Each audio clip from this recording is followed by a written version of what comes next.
भोपाल में जनजातीय लोक कला एवं बोली विकास अकादमी मध्य प्रदेश संस्कृति परिषद की ओर से 3 दिवसीय शोध संगोष्ठी विमुक्त तथा घुमंतू जातियों की शिल्प और कला परंपरा विषय पर आयोजित की गई।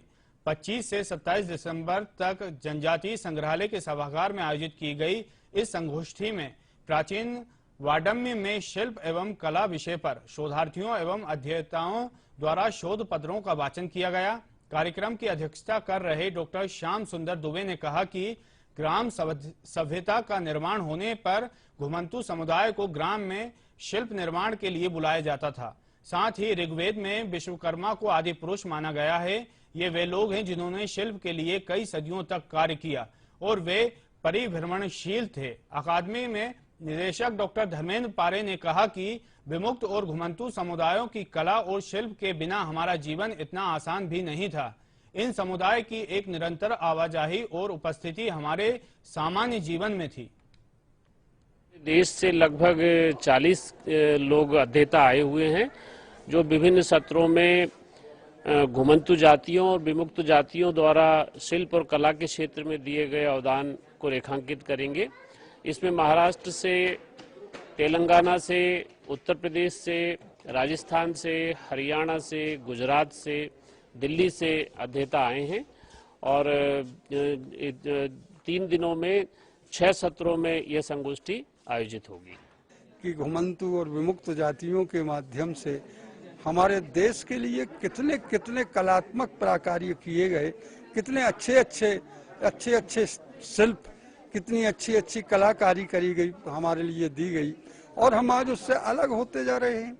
हमारे सामने लोहगड़िया का जो स्वरूप और चित्र बनता है वो नहीं रहा। बांस का काम करने वाले, लकड़ी का काम करने वाले जो हमारे इस तरह के विमुक्त और घुमंतू जनजातियां काम कर रही थी, उनसे हमारा संबंध स्थापित करने का ये कार्य ये संगोष्ठी कर रही है।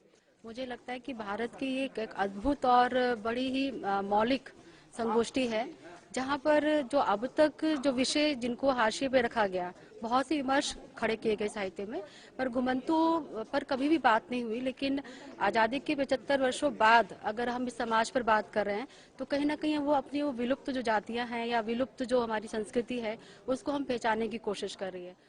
जनजातीय एवं बोली विकास अकादमी भोपाल, इनकी तरफ से लगातार 3 यह संगोष्ठियां आयोजित की जा चुकी है। इन संगोष्ठियों में विमुक्त और घुमंतु जनजातियां जो भारत भर में पाई जाती है, उनके विभिन्न अंगों पर जो काम हो रहा है, ऐसा काम भारत में लगभग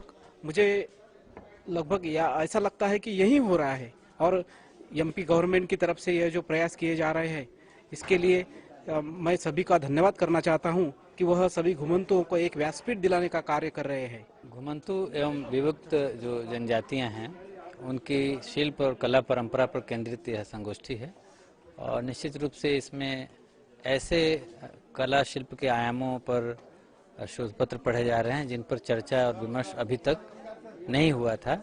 और निश्चित रूप से यह एक तरह से राष्ट्र की अभिव्यक्ति जैसा एक वातावरण है और कला एक सबसे बड़ा माध्यम है अभिव्यक्ति का। तो हम यहाँ देख पा रहे हैं कि एक ऐसा समुदाय, ऐसा समाज जिसकी कला में व्याप्त जो राष्ट्र है उसकी अभिव्यक्ति यहाँ पर हो पा रही है। समूचे मध्य प्रदेश में मौसम का मिजाज बदल गया है।